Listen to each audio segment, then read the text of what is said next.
नमस्कार दोस्तों, आप सभी का स्वागत है। आज मैं आपको एक बेस्ट मोटिवेशनल स्टोरी के बारे में बताऊंगा जिसको सुनकर आपकी लाइफ बदल सकती है। जो लोग अकेले रहते हैं उन्हें सफलता आसानी से नहीं मिलती, ग्रुप में काम करने से आसानी से हल हो जाती है। समस्याएं। एक शिष्य अपने ग्रुप से अलग रहने लगा। एक दिन गुरु उसके घर पहुंचे। घर में लकड़ियां जल रही थीं। गुरु ने एक लकड़ी बाहर निकाल कर रख दी तो वह बुझ गई। पुराने समय में एक गुरुकुल में काफी शिष्य एक साथ रहकर शिक्षा प्राप्त कर रहे थे। आश्रम काफी बड़ा था। सभी शिष्यों के रहने की जगह अलग अलग थी। एक शिष्य सभी शिष्यों के साथ मिलकर रहता था। हर काम में वह सभी का सहयोग करता था। कुछ दिनों के बाद अचानक उस शिष्य ने अकेले रहना शुरू कर दिया। आश्रम में किसी को यह बात समझ नहीं आई कि वह अकेले क्यों रहने लगा है। सभी शिष्यों ने अपने गुरु को यह बात बताई तो एक शाम गुरु उस शिष्य की कुटिया में पहुंचे। ठंड के दिन थे। शिष्य ने अपने कुटिया में थोड़ी सी लकड़ियां जल रखी थीं और वह वहीं बैठा हुआ था।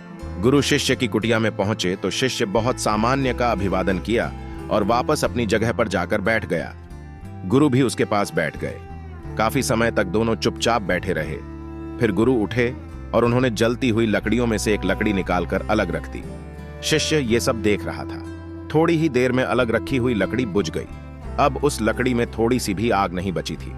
गुरु फिर उठे और उन्होंने उस लकड़ी को जलती हुई लकड़ियों के साथ फिर से रख दिया। वह लकड़ी फिर से जलने लगी। अब गुरु शिष्य की कुटिया से बाहर जाने लगे। शिष्य ने गुरु से कहा कि गुरुदेव, आपका संदेश मैं समझ गया हूं।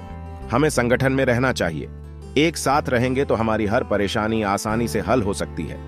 अकेले रहेंगे तो छोटी सी समस्या भी मुश्किल हो जाएगी। छोटे काम में भी आसानी से सफलता नहीं मिलेगी।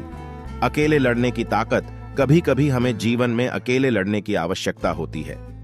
यह कहानी एक ऐसे लड़के की है जो अपने लक्ष्य की ओर आगे बढ़ने के लिए अपनी अकेलापन को एक सुनहरा अवसर बनाता है। एक समय की बात है। एक छोटे से गांव में एक लड़का रहता था। वह बहुत सपने देखता था और अपने लक्ष्यों की प्राप्ति के लिए प्रयास करने का निरंतर जुनून रखता था, परंतु उसके पास न कोई साथी था, न कोई गाइड करने वाला। उसके परिवार में भी उसकी सपनों को समझने वाला कोई नहीं था। इसलिए उसे लगता था कि वह अकेलेपन की जंजीरों में बंद है और उसके सपने अधूरे रहेंगे। फिर भी उसने निरंतर मेहनत की और अपनी आत्मविश्वास की आवाज को बुलंद किया।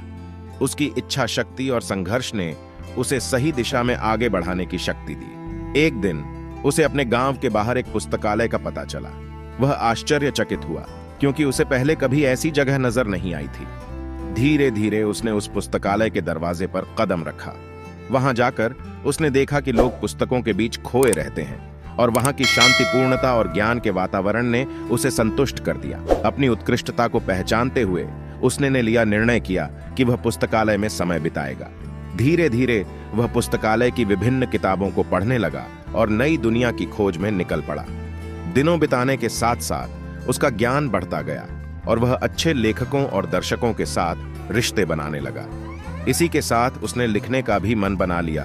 वर्टिकल बार उसने कई लेख लिखे, जिसमें से उसका एक लेख प्रकाशित हुआ और उसे अवसर मिला अपने लेखकीय कौशल को दुनिया के सामने प्रदर्शित करने का। वह लड़का जिसने कभी अकेलापन को एक रुकावट समझा था, अब एक प्रेरणादायक उदाहरण बन गया।